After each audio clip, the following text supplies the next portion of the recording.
የእመቤታችን ፍቅር እንደ ውሃ የፈሰሰለት ሰው የታደለ አባ ጊዮርጊስ። ስለዚህ ነው ፍቅርሽ እንደ ወይንና እንደ ውሃ በልቤ ውስጥ ተቀላቅሏል።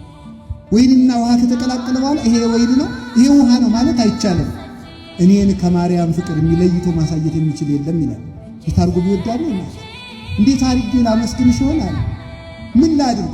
ጠጉሬ እንኳን አፍ አውጥቶ ቢዘምርልሽ አይበቃሽ ይላል። ሰው ማርያምን ከወደደ የሚያጣው ነገር የለም።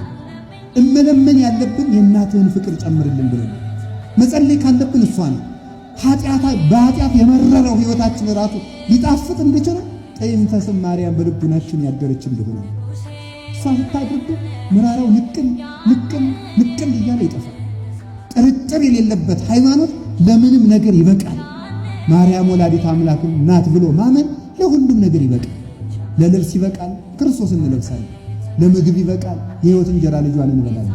ለሁሉም ይበቃል። ለጥበቃ ይበቃናል። መልካም እረኛ ልጅ አላትና በእሷ ይጠብቃል።